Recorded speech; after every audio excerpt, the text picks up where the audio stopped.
right? I call it the triangle of choice. So the big three is to think, to laugh, to lust. And so to think is does he challenge me? Do I challenge him? Do we have, share similar values? Welcome back to the Love Stories Podcast. I'm your host, Charlene Byars. I am thrilled to welcome my next guest to the show today, Jamie Date, a viral dating coach known as the Red Flag Whisperer, helps men attract high-quality women through confidence, self-love, and mastering conversations. And remember, stick around for the tip of the week at the end of the show. Welcome to Love Stories, a relationship podcast for successful women, where we talk about love, dating, relationships, and how great love stories are made. I'm Charlene Byars, and I'm so excited to share all the things that you can apply to create a beautiful love story of your own. Cheers to great love. Well, hello, Jamie. Oh my goodness. She's here. You guys, I have such a treat for you today because I have Miss Jamie on, and she is an expert, you guys, when it comes to truly helping men, find us amazing women. And she's going to talk all about that today. And what I love about it is when I had my pre-interview with her, just already the nuggets that she shared with me and her perspective and how, you guys, honestly, she really understands men. She gets it. And so today it's going to be very helpful for us single ladies, as single ladies, or not even single ladies, ladies that already have relationships, just to have a different perspective of what Jamie really works with and the things that come up for men and dating, it's opposite. And there's things that are, I would say that there's familiarity with what women deal with, but it's different for men. So she's going to talk all about that.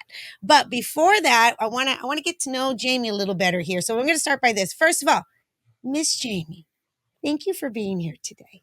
Absolutely. Hi guys. I'm Hi. super excited to be here. Yes, I'm so happy you're here. She's over there, and I think you said you're in New York. No, I wish. Right now I'm in you? Denver, but I kind of bop around. You bop around, yeah. So she's out in Denver. She bops around, and she's here today. Busy lady, but we finally got her on the show, so I'm so excited. Okay, Miss Jamie. So let me ask you. So I was thinking about some of the things that I wanted to talk to you about before I even got into there.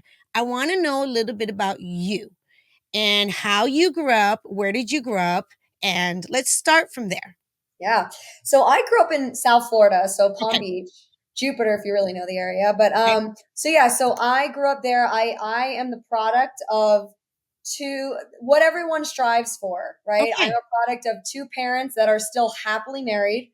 And so I really got to witness firsthand what it takes to be in a committed long-term relationships, right? How to resolve conflict, how to raise children, not saying that there's only one way to raise children, but Yeah. We did pretty well for ourselves. So, it was a really great head start. Okay. And so I think that a lot of that upbringing has bled into my teachings. Yeah.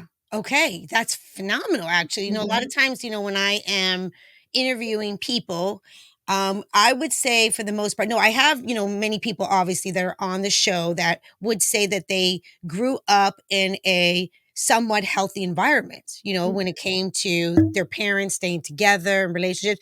But I'm going to say this right now, Jamie, but honestly, for the most part, a lot of us grew up in environments that really didn't have healthy relationships. Like people really didn't, you know what I mean? Like they really didn't know how to resolve conflict, or parents, weren't really communicating, or, they had divorces, early on. So for you to have that environment from an early age, that is a beautiful advantage.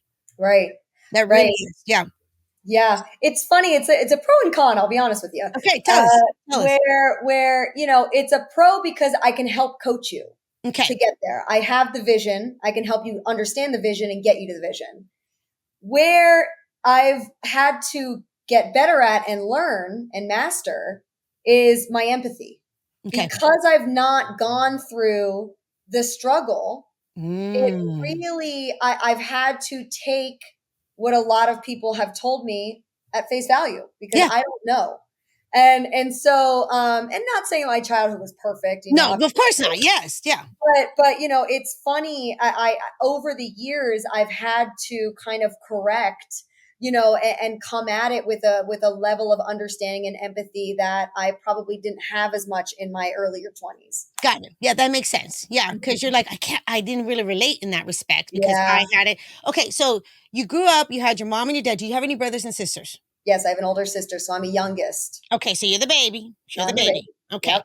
But for, like you said, for the most part, you saw your parents having a pretty healthy relationship. So at a young age, what did you think about when it came to relationships? Were you a girl that like started liking the boys pretty early on, or no? Were you more of a late bloomer?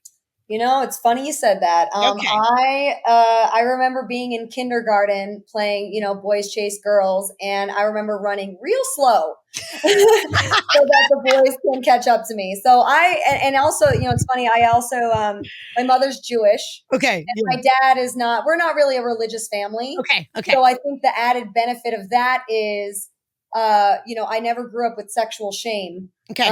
or guilt, right? And my dad's a doctor, Okay. so it also is very, I don't want to say medical, but just, you know, Yeah. scientific. Like, these are natural feelings. Yeah. Like This is the body. This is what it is, right? And so I really feel like that too propelled me into a better understanding of a healthy relationship when it comes to sex and relationships. Okay. Yeah. So at a young, okay. So then what age would you say when it came for you, when you would have your, like your actual first serious little boyfriend? My first little serious boyfriend. Oh goodness. I mean, I'm sure I had about 6 or 7 when I was in preschool. But you know, I mean, I remember. Okay, so I Okay. guess the one that I remember Okay. Yeah. The one you remember. Yeah. is named William, Okay. William. or Billy. You know, we used to call him Billy. I don't remember his last name. But I remember being in 5th grade, and he called me Okay. on the phone to Yeah. talk to me Yeah. because this was before the age of texting. Yeah. I'm 34. Yeah. Oh, I thought And you're only 22. yeah, Okay. so I remember talking to him, and really, you know, I think what that has led into is, you know, by and large, the men that I have dated have been relatively healthy. You know, Okay. I mean, I feel like I'm very lucky. I've never been cheated on. I've never cheated. Like, Yeah. you know, obviously relationships, they have their conflict, they have their, you know, ups and downs and whatnot. But it's actually funny. I'm kind of coming to this realization right now, Okay. and it's, if you are someone that seems to be having short relationships, Okay. that might not be because of a bad thing. It might just be because you're really good at getting out when you know it's not going to work. Now that's not to be said where you don't try and you don't, you know, do conflict resolution, and obviously not everything is going to be sunshine and rainbows past the honeymoon phase, but there is something to be said about having that strength to leave relationships before they go, you know, 6, 7, 8 years in where you're miserable for 90% of it. And so where I've had healthy relationships, I think my longest one was 2.5 years. And, you know, I think most of them probably average, you know, maybe about like 5 to 8 months, you know, sometimes a year, sometimes less. Because I think that I'm someone that knows what I want. I know when someone's conflict resolution is not on the same level as mine. So then it also kind of becomes like I'm coaching them, Yeah. which is Like, I another don't want to whole, do that. I'm like, I do that all day. Please don't make me do this at home. And also I don't think they want to hear it No, from of me at that course point. not. Yeah. So it's interesting, but yeah, so that's kind of where my relationship with the relationships are No, at. but that's no, but this is good. Okay, so we're gonna go a little bit here. Mm-hmm. So at a young age, like you said, that you were obviously interested in boys, and your Mm-hmm. view on relationships was a more healthier view. You're like, okay, so if we're going to do relationships, we got to communicate, be kind, all the things, all the things. Mm-hmm. And so you go out as this, single woman, young, and you explore and you're dating and all the things. What happened and what was the difference between, you think, looking back now at like those type of men that you were dating? There wasn't necessarily so bad. There wasn't necessarily, like you said, something toxic or something bad about them, Mm-hmm. but you just knew as you were with them that they just weren't the long-term person for you. How is it, right, overall? Like, you just knew as time went by. I think that's what you said. You can correct me if Yep. I'm wrong. As time went Mm-hmm. by, you're like, they're not bad guys, but we didn't align on certain things. So I didn't stay and try to fix him, because you can't fix a man. You got, right? Yeah. I didn't stay and fix him. I realized that it was just not going to work. Is that kind of like what you said? Right. Yes. Okay. And I can think of, one example would be, our political views, Okay. became a point of contention, Okay.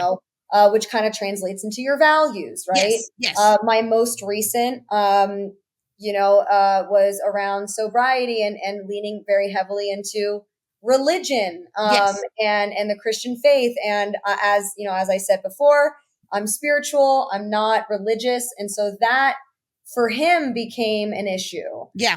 which led to the demise. So it's understanding that you might have lots of commonalities as far as how you live your lifestyle and whatnot, but really core beliefs, Yes. that are different, or vice versa. Maybe your core beliefs are very similar, Mm-hmm. but then the things that you do are not. So then Correct. there's no bonding. So it's you're really trying to align. Really, so one of my things that I teach is the big three, right? Okay. I call it the triangle of choice. So Let's talk about that. the big three is to think, to laugh, to lust. And so to think is does he challenge me? Do I challenge him? Do we have do we have share similar values? Can I have deep conversations with this man? Do we have this deeper level relationship that isn't just surface, right? The next is to laugh. Do we have fun together the same? Does she appreciate my humor? Do I appreciate hers? Do we make each other laugh? Do we do the same activities, right? And then the last one is to lust, which is, do I look good to her? Does she look good to me? Do we continue to look good for each other? Do we continue to make the sex life work? Are we sexually compatible? Does this person make me feel open to express sexual desires? Things like that. So again, if you have, you can have one and maybe have a one night stand. You can have two and maybe be a friends with benefits or date for a little bit. But if you have all three, this is someone that you should pursue. Right. That's someone that you have. Yeah, that's fantastic. That's such a great point to make. Mm. And when you were dating, and I know and I know, like she said, she just got out of a relationship right now. So she's kind of, I don't know exactly where she's at, but she's off the market, kind of like, simmering here. Yeah, whatever, guys, calm down. She's not ready yet. No, but they're like, hi. No, but seriously, when you were going through, your dating experience, prior to where you're at now. I'm taking you back, earlier on. What was the difference then, like when you would date guys and you weren't with them long term so much because you realized, okay, we're not totally compatible, to the one that you said your long term relationship that you were with for like 2.5 years? What happened there that was right? And then why did you think, now looking back, the relationship ended? So it's funny. My longest relationship was really my first real love. Real love. That's I beautiful. was Yeah. 22, Okay. and it's funny. This man and I are still friends. Oh, really? Oh Okay. yeah. Okay. And it's funny. We've talked about this so many times. We both have such tremendous love for each other because Mhm. I think, well, it was a really beautiful relationship. The reason why it folded is being 22, 23 years old, I had just moved to Los Angeles, and I just knew in my heart I wanted to experience. I just graduated college. I Okay. really wanted to experience life. Mhm. I really wanted to experience, finding myself, Okay. and as great of a man as he is, it really was the timing. It was the Timing. age. And it's funny because this is one of the things that I've gone back and changed my point of view on. Okay. When I first began dating coaching, I used to be in the camp of, fuck timing. If the person is exactly your person, you're going to pivot. You're going to make do, Okay. And I have now, over the years, have realized that that's not really the case. Okay. That person can be really great for you, but you are not in the mindset. And it's funny, I'm now talking about this because this is kind of what happened in my last relationship. Yeah. This is good. It was a great beginning of a relationship, but because of circumstances, it was not, the timing wasn't correct. The age wasn't correct. Right. And it's funny because it's almost like a full circle moment. Yeah. Where, at 34, it's like I was going through what I was at 22, but on the receiving end. On the receiving end, yeah. No, that funny makes so life much works sense. out like that. Yeah. It's what it is. Okay, so let's talk about that then. So, you again, I know that you actually coach men to help them. This is fantastic. You guys, listen to this. I coach women to help them, find the man. She coaches the man to help them find the woman. So let's talk about this for a second. So what are the things that you come up when it comes to when you're coaching, what you are dealing with in the sense of like what men struggle with the most? Because I want ladies to hear this, because ladies, if you're a single woman and you're looking for an amazing high value single man, those are the guys that she deals with. Okay. She has the high caliber guys. Okay. I got you ladies who are the high caliber women. So let's talk about that. Let's us women hear what's going on over there. So what are the things that the men are dealing with, they're complaining about, and they're struggling with? Yeah. Okay. So I think one of the biggest issues is just meeting. Okay. Okay. We live in a world, in this post-capitalist world that we live in, and I'll try not to be on my anti-capitalist soapbox for too long. It's okay. It's okay, Jared, go for it. I unfortunately, we have created a society to where there's no more community. We no longer have shared experiences because of independent entertainment.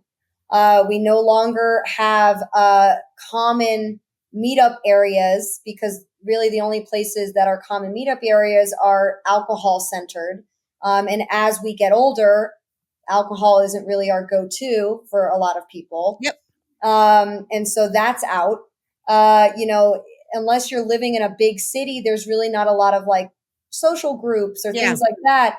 And also, as people are getting into long-term relationships later in life, many friends of theirs that they would have gone out with are now married. Got it. So it's really just meeting. And then there's another whole facet of this. And it's funny because, being someone that is a feminist, not a neo-feminist, but as a feminist, the OG, right? What it was intended for. As much as we love the narrative, not we love, but how rampant the narrative of men are stupid, men are, they don't understand, they're lazy, I can do this by myself, I don't need a man, like that, all these things. It's really backfiring, to be honest with you. It really is. Because men, on a biological level, masculine traits, masculinity is really emphasized by feeling needed. Correct. And women are doing, not all women and not all men, right? But not all women. But you are actually talking right now. But in general terms, kind of like the majority right now, because everyone's a little confused. I got this. The majority or the very loud minority. But either way, when it comes to women, we're not really making it that easy on them. Okay. Right? We have stranger danger. The Me Too movement has really put a strong emphasis on do not talk to me. Okay. And so men are really at a loss. Okay. It's like they're damned if they do, they're damned if they don't when it comes to approaching women, right? Yes. And so, but it's funny because I think if more women understood how attraction works in our biology, in our physiology, I should say, it really comes down to who that man is in his environment. Yeah, talk That about is that. our Yeah, talk about how attraction works. Oh, this is going to be good, ladies. Listen to this. Here she goes. So this is the primary difference, and this is all from this is not just me creating this. This is all from a great book. It's called A Billion Wicked Thoughts. Also, Andrew Huberman had a Yes. whole podcast episode about this. This is all studied. Okay. But essentially, and I talk about this a lot because I think it's really the cornerstone of understanding No, where we we're want to at, hear it. right? Yeah. So on a physiological level, men and women are very different. Okay. A man's number one attraction trigger is physical appearance, right? And this comes from evolution. If a woman looks better, looks younger, she can probably bear children longer. She can have healthier offspring. She can probably provide, be a better nurturer. So all of these things have led men into looking for physical appearance as the number one. Now, obviously, they're not all animals. It's not like it's the only thing they look for, but that is the barrier to entry. That is the door that gets opened, right? Right. Women, it's not money, it's not status, it's circumstance. Who that man is in his environment, how people interact with him, and how he interacts with the people around him. Yes. And the reason why is on that same evolutionary scale, women, we have learned that being the physically and financially weaker species, we have learned that men that are more well-liked, well-respected, and well-known in the community are likely not going to ruin their reputation by beating us, leaving us pregnant, attacking us, leaving us. They're more likely to be safe, right? Because we really can't bet on just physical appearance, because that could lead us really to a predatory situation. Yep. And so through those years, we've learned that we have to really look for context clues of who that man is. This is now, so going back to, if you're a woman out here only relying on online dating, you are severely shooting yourself in the foot. 100%. If you're going on online dates only, now online dating is a great avenue. Yeah, but it is. I'm talking about if you're only using it. Yep. The reason why you might be experiencing dating fatigue is because the way that you're meeting these men is not aligning with your number one attraction trigger. You are not able to see who this man is in his environment based off of a dinner date where the only person he's interacting with is you. Yeah. So as women, we need to be a little bit more open to receiving conversations with men outside of being on dating apps. Yes, I love that, Jamie. Yes. And this is something I've really never struggled with. There's obviously been a few times, but women are very, stranger danger, right? Like they're very close to cutting them down if they talk, or if they say, if they misstep, whatever. What I have learned is, if you let them, quote unquote, save face, right? If you honor what they say, hey, but you're not interested. Yep. Hey, listen, I love you for approaching me. I really wish more men did that, but unfortunately, I'm just, you can even I have a boyfriend. Whatever. But thank you so much. Have a great rest of your night. Yeah. If you end the conversation like that, and instead of being like, I'm not interested, you know what I mean? Because then men are going to want to save face, and they might want to combat that, right? Or ask you why, or whatever. But if you give them grace, if you leave them with love and light, what tends to happen is they say, all right, no worries, thank you so much, and then they leave. That 99% of the time, this is what happens. Yes. And it's something, I use it constantly, No, Jamie, this is phenomenal that you're talking about this, because really, that is one of the biggest keys right now. It is allowing a woman to understand, listen, you do want that man to be able to come and talk to you, right? I don't care how beautiful you are. I don't care what you look like, whatever. If you don't have some openness to you, why do you think, and especially what Jamie just said, we're talking about how things have changed, how like the message is, better be careful. She's going to think you're about to, attack her, stranger danger. So as a woman, that's beautiful that you're saying that, because as a woman, if you are not allowing yourself to, be open. And when I teach Jamie too, I teach women, I'm like, listen, you don't have to go approach the guy, but please, a smile goes a long way. Signals. Like If a a nice, man's job, beautiful, yes. right, if a man's job is to lead, a woman's job is to give signals. Yes, and you and my little saying, I like that one too, Jamie. My little saying, I said literally, it is a man's job to pursue, but it's a woman's job to set the pace. So you got to let him know. You got to let him know that you're interested in him. Okay. So so one of the things, ladies, so listen to what she's saying, because she's actually dealing with the men. So she's hearing often, over and over again, they're not approachable. I don't even know what to do. Okay, so let's talk about that. So the first one, you're saying that you're noticing with the men, that the issue that they're having is that the women are already so closed off. I love that you said, Jamie, I love that you said, come on, you guys, do you know, honestly, come on, let's slow down here.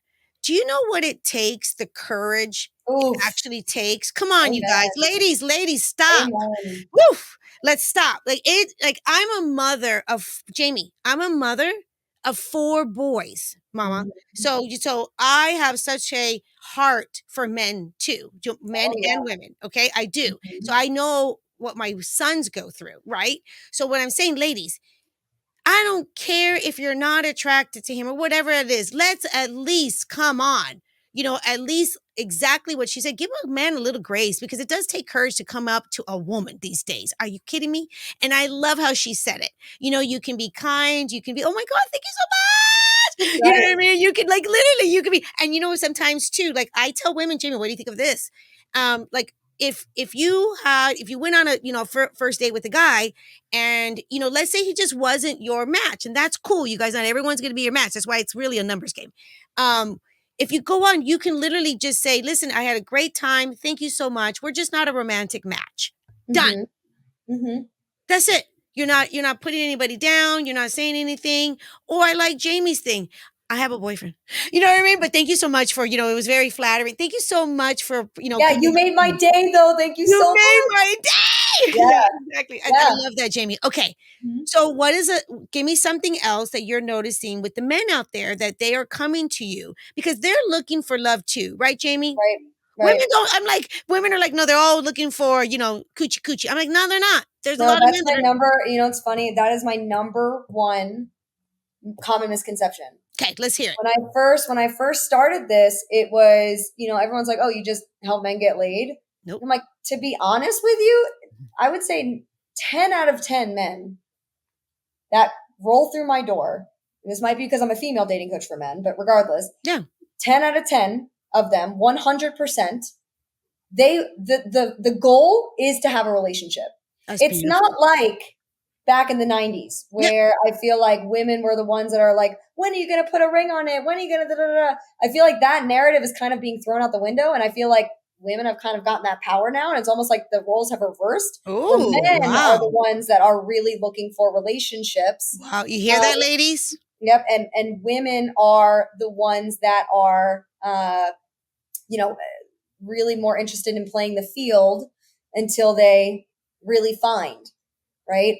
And so I will say a large majority of the men that I work with, that is what they want. Yes. And so I think another issue that I'm seeing Okay. is exactly what you said is, Jamie, I can get first dates, I cannot get second dates. Okay. I always get the same line. I don't feel a spark. I don't feel a romantic connection. I don't. And so this is really what I work on how, as a man, you can stand out to the rest of the competition. Okay. Right. Mm-hmm. And so in that, it's really equal parts environment and then game, and environment is, okay, listen, I can be Casanova, but if we're going out for coffee in the middle of the day, I don't know how much sexual tension I'm going to be able to build, unless I'm, drop dead gorgeous. I really don't know how else I'm going to create that spark, because you don't know who I am. Mm-hmm. Right. Or a dinner date. If I'm sitting across from you, yeah, we might have good conversation, but Is it going to be titillating? Is it going to be stimulating? Are we going to have physical touch? Like, how am I supposed to touch you when we're sitting across and eating, right? So it's like taking her to a place where there is movement, right? A bar with games, even just, dancing, going to a strip of places where you can go to multiple places in one date sitting, like walk to another place, right? These places are going to fare you a bit better. Love that. The other thing too, and it's, I should have charged him. But I met a guy in my building in the hot tub the other night. On the conversation, what do you do? And I can imagine Jamie. Can you imagine her? She's like, I'm a dating coach for men. I know. And I'm just like, oh, here we go. I've had to learn to lie about it, but we can. You gotta say something else, Jamie. Yeah, I know. Like, I'm a consultant for businessmen. I don't know. Anyway, but no. So one of the pieces of advice that I gave him that he later told me worked, and he's been going out with this girl for a little bit now, and got lucky that night. But she needs to see you in your friend circle. She needs to see you in your environment. Yep. She needs to see you mastering a craft. She has to see you doing things. Because again, the whole idea of this is, how do we go back to our original programming? Because we're not meant to be sitting in front of computers all day. We're not meant to be watching television independently. Staring at the phone. We're not. So the whole idea is, how can I manufacture my dating life to be as close as possible, like to how it was supposed to be in communities? So, and that's going to appeal to her attraction circuitry. Yes. So in this, he found, after the date, whatever, he found out his friends were at a bar that's in walking distance. So he's like, hey, you want to come, have a few drinks with my buddies? She goes. And then he's like, it's amazing. It's like a flip, a switch flipped. And now she started flirting with me more. She went home with me that night. Like, it just became, because so much of flirting. So here's for all my guy listeners. So much of flirting with women is not even done directly with them. It's what you're doing in front of her. What is she observing of you? Ooh, mic drop. Listen to that, you guys. Let's go. That is the thing that's going to help build her attraction, because, I mean, let's face it, men have a stronger urge for sex, and by and large. And so in this, women know that. And so if again, going back to that singular date idea, right, where you're just talking in dinner, for example, I'm going to, as a woman, filter out a decent percentage of what you're going to say, because I know you just want to get in my pants. Yeah. Right. And so in this, when I see you in your social circle, you can't really lie. You can't really change your personality that much. So that is going to tell me as a woman who you really are. Yes. And now I get to see you in your environment. And now I feel safe, and feeling safe is the first step to women's sexuality. 100%. 100%. They have to feel safety. Jamie, you just said something that was so important, honestly, because that to me is key, in the sense of, often us women, we can maybe actually have, ladies, listen to this. Often us women, we can actually have the right guy right in front of us. Mm-hmm. But because we are not allowing ourselves to get out of, the box, the little box of like, okay, this is what we do on a date. We're missing out on the juice. And the juice is what she said. Get in his environment.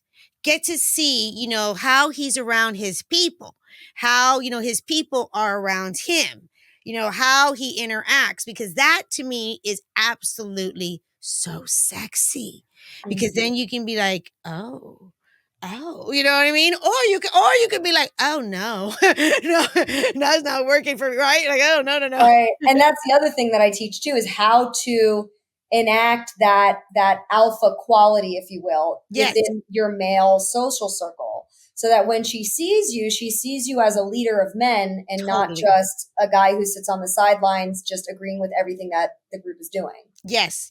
Okay, so let me ask you this then. So for women that are single, and that are, they are really looking for their lifetime partner, the love of their life, like somebody, but they're in a space right now. They're like, okay, Jamie, I've been doing this dating thing for a while. I've calming down. I'm dating. What are some, is there, what's some advice that you can give them to start with? Because you already talked about, which I thought was powerful, how to stay more open, right? So like ladies, smile a little bit, be more open so they can come. Then we talked about also how important it is to, if you like the guy or there's some interest there, change it up, get in, an environment with his people. I love that you said activity. I think that makes such a big difference too, Jamie, when you have some type of activity, a little dancing, something, right? Something. What's something else that we're missing here that they can also do? So here's a fun fact. Okay. Men don't get compliments. Men don't get compliments, actually. And actually, if you talk to most men, maybe the ones that are very, very highly attractive. Okay, yeah. For the most part, a lot of men don't get compliments. You ask them, hey, when's the last time you got a compliment? And they'll literally be like, 3 years ago, I was walking down the street. Like they remember it because it's so rare. And so this is actually why I hold on, Jamie. I can only imagine poor Jamie. She's like, "When's the last time?" And the guy's like, in 1998, I was walking down the street, right? Yep. And this lady said I had really nice shorts. Yep.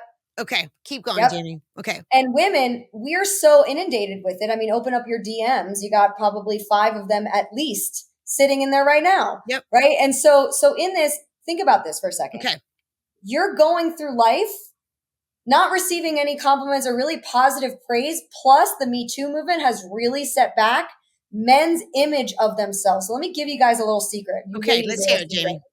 This is how I've been able to get, quote unquote, get a lot of the guys that I end up dating. I make them feel good about themselves.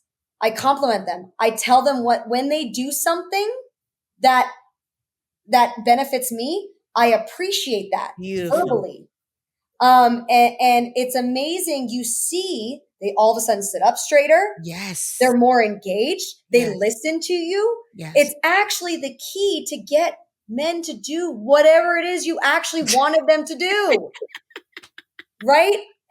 That's the thing. Humans are driven by incentive, right? And so if that positive praise is given to these guys, and especially men who, struggle or haven't really gotten a lot of that. Right. All of a sudden, you, the woman, become the source that he wants to be around. And you're doing it with intention. You're doing it naturally. You're not trying to play tricks. You are just trying to promote, as the spiritual ladies call it, the positive vibes, right? You're spreading good energy. And this really bleeds into couples. Right. So there's an idea that I didn't invent this idea. I want to say it's Gottman, but I'm not sure. But either way, basically what this is and how to really navigate a great relationship, or at least the stepping stones of one. Okay. Yeah.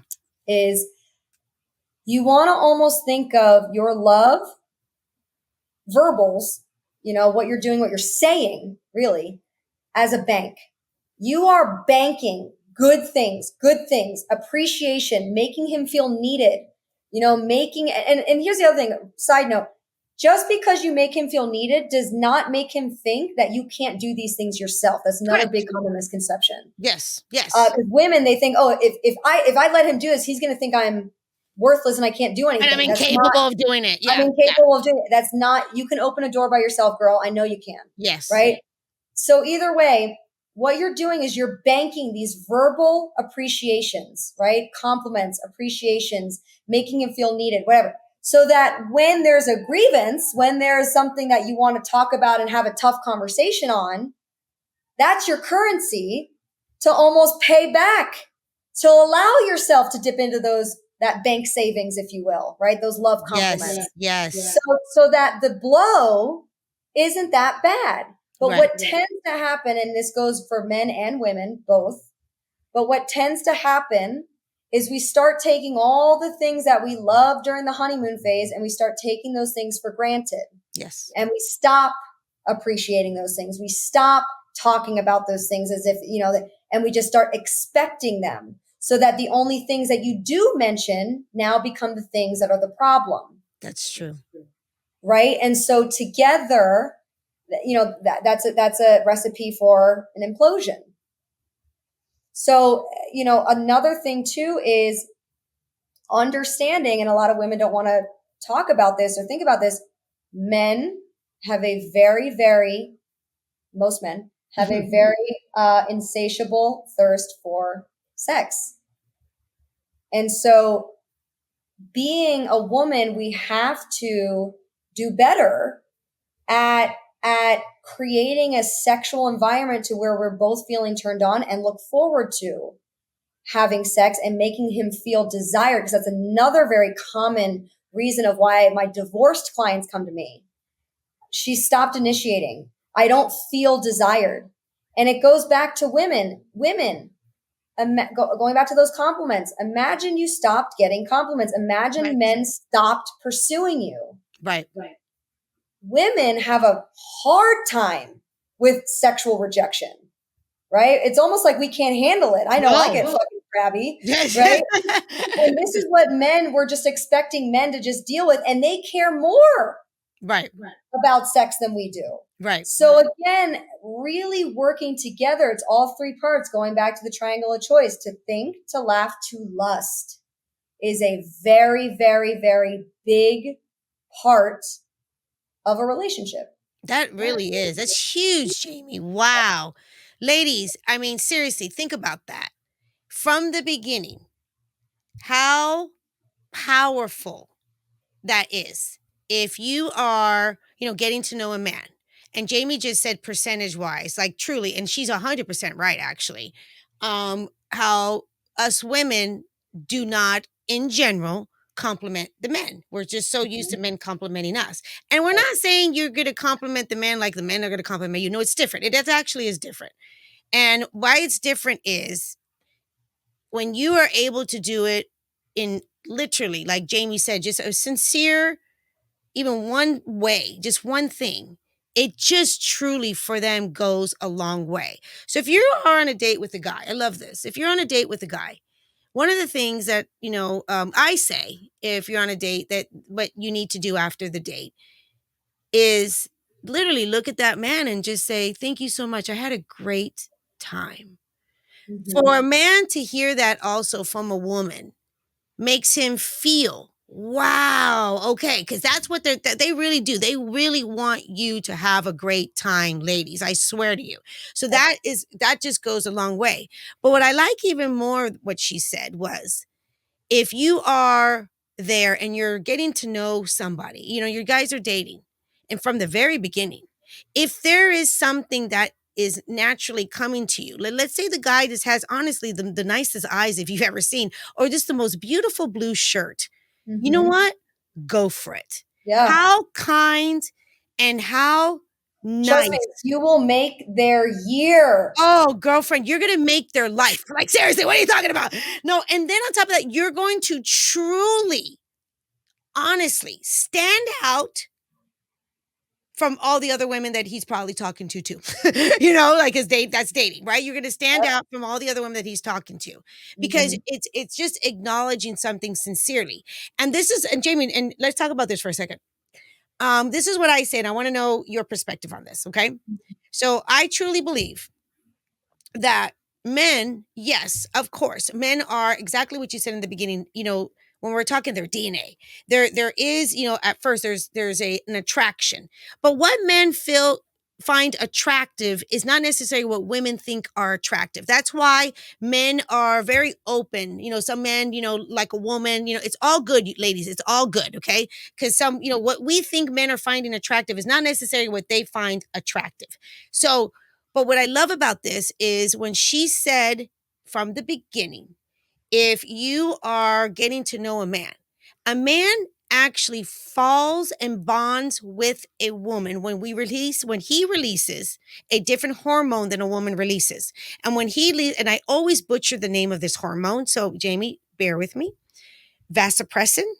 And when he releases his vasopressin, It's a bonding. And you know how men bond with women?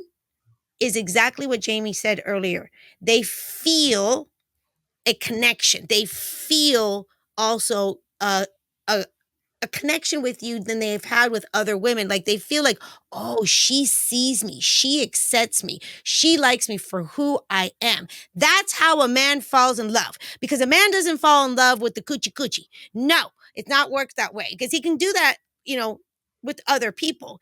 He Mhm. really falls in love with how he feels around you. Can you talk about that, Jamie, a little bit?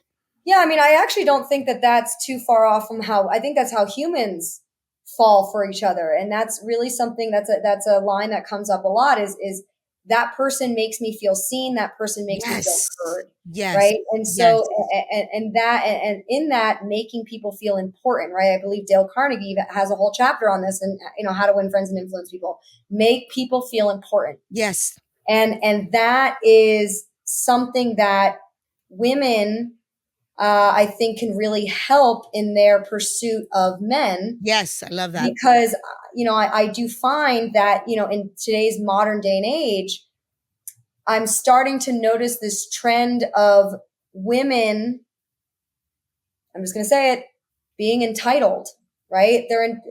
I showed up, I look really hot, give me everything, Yeah, buy my dinner, yeah, that lift I'm me not up, liking that. Jamie, impress yes. me, right? And it's almost like they're Simon Cowell, like with their little judge sheet, just showing up and looking pretty. All the work is done just because you killed the contour and highlight, right? So in that, taking a step back and just saying, okay, wait, I'm 50% of this date. Yes. I am 50% of the reason why this date is not going to go well or it's going to go great. So taking on that responsibility I love that. as a woman, I love that. and saying, hey, listen, showing up and looking pretty, that's nice. Yep. But we also have to come into it with being a conversationalist, Yes. making him laugh, Yes. creating situations where he has something to riff off of. Because that's the other thing I notice. Women responding with 1 or 2 word answers, mostly on online dating, but either way, 1 or 2 word answers, maybe an emoji, expecting him to create this hilarious conversation off of Correct. what? Nope, doesn't work that way. Nope. Right. Yep. Right. And that same mindset is also going to help you Yep. navigate a relationship. I am 50% of being in this relationship, and I am 100% of making my own choices. It's that radical acceptance, right? Instead of just pointing the finger, he was a narcissist, he love bombed me, he da da da da, Take which could be responsibility very too. true. Yep. Could be 100%. very true. We're not Yep. taking that away. But then the other half of that sentence is, but what part did you play in this? And when you go into dating from start to end with the mindset of I am 50% of who shows up and what comes of this, then now you just have that much more control. Correct. And you're not the victim. And you're not the victim. And you actually, when you do it that way, you actually start noticing that you have better dates. Yep. You're noticing that you have lesser complaints. You're Mhm. noticing that you have a different set of lenses for men. You really do. You're like, okay, yeah, it is 50% here. Wow. Jamie, okay, I just got you on this call. And we've been here for an hour. And I feel like you just got started, girlfriend. We got to have you back. So I am not kidding you. Wow. Okay, listen, I I can't even explain how cool that was with the 3 things that Jamie said to us ladies that are single and we're looking for love, because she's on the end of helping people honestly have great relationships and find the right match for each other. It don't matter you're a woman or man. Like that's her heart too, just like me. She wants us all to, if it's a desire in our heart, get yourself a great person that you have a great match with. Absolutely. But you got to do some work in the beginning, ladies, too. You know what I mean? That's what she's saying. You can't put it all on the man, right? You can't put it all on the man. And so I'm going to recap on this. So first and foremost, one of the things I heard her say today was that you have to be able to, from the beginning, what did we talk about, Jamie? From the very beginning, So to think to laugh, to think to laugh to lust, right? So that is kind of the feelings that that man gives you in the beginning. And if he gives you all three, this is someone that you should pursue. Okay. You know, also not being entitled, showing up 50% of the time, right? Like not 50% of the time, but showing up 50%, knowing that it is 50% in your control of whether or not this date turns good or bad. Mhm. It's not on him. It's also on you. Yep. What else did we talk about? Compliment. Oh yeah, compliments. So Huge. compliment and appreciation of men. Trust me, they are hurting right now. And men are going through a renaissance right now. Because I think it's their first taste of, you know, quote unquote, but in their eyes, oppression. Yeah. Right? In their eyes, it is oppression. Sex is harder to come by. I talk to more 30, 40-year-old virgins than I ever have. Wow. You know, men are lonely. And it's not even just for sex, but it's for relationships, that Connection. oxytocin, Yes. right? Yes. And feeling connected. You know, they did a study, there's a TED Talk, they did a study of chronic loneliness is the equivalent of smoking 15 or 16 cigarettes a day. Wow. Yes. And it's because, going back to what we talked about too, is manufacture your lifestyle to closely as you can resemble what how humans were supposed to be living in community, Yep. doing stuff together, Yes. shared entertainment, Yes. right? Working together as a team for a common goal. These are things that are going to help you regulate your nervous system, so your nervous system feels more aligned with what dating is on a natural, more evolutionary sense, instead of what is manufactured from a technological sense of Correct. society we live in right now. No, that's fantastic. Jamie, seriously. Okay. How do we get into your world? And tell us exactly what you do. So I am a dating coach for men. I'm considering eventually working with women as well. Go for it. But when it comes to men, I find that men really need this right now, and so that's really where my primary focus is. And so I work with, you know, attraction, seduction. I work with, you know, online dating. I'm a professional catfish. I actually act on behalf of my clients to teach them how to text in a way that actually gets numbers. So I show them what I do to get the number from women. I teach them, so it makes everyone's experience on online dating just that much better. Yeah, I love it. You know, and I explain I explain attraction, feminine attraction, in a way that men can understand it and incorporate it into their lives. And then another part of what I do, the last big part of how I'm taking my coaching, is every year we do psilocybin mushroom retreats, because I am someone that is trying to merge, not trying to, I am, merge the two worlds of psychedelic therapy and those healing properties and dating coaching and defining a stronger sense of self. Because in my eyes, those two really should go hand in hand. Wow. And so that's really where the trajectory of my coaching is taking place. Oh, wow. And where is the best place that they can get a hold of you? So Jamie Date, so JAMIE date, like you're dating me, on Instagram, TikTok, all the socials. That is how you are able to find me. Okay. And if they wanted to work with you, or if we have Well, some men on, follow from the link in the bio. so it's she all right has, you there. guys. So we can leave some of her handles here on the show notes, so you guys can just get into her world. No, she really is a badass. She's making a big difference. She's helping a lot of men. But in return, you guys, ladies, Jamie's helping us, because, you know, where she's, you know, we got her on this end, we got me on this end, where we're really trying to, like, you know, do the bridge here, the gap, you know, whatever that is. But really, honestly, Jamie, thank you so much for being on today. That was amazing. And what about you? What's been going on? Like, what are you looking forward to? How are you doing, Jamie? So, I mean, I did recently go through a breakup. Yep. So that it's my first, I feel real heartbreak that Yep. I'm Aw. working through. But, you know, that's the beauty of being a healer. The beauty of being a coach is I'm sure I will use what I'm going through to help teach, to help empathize, to help grow. Yep. And so that's the silver lining of that. But I think the number one thing I'm looking forward to is the psilocybin mushroom retreat at the end of this month. Yeah. Oh, fantastic. Okay. That sounds Yeah. wonderful.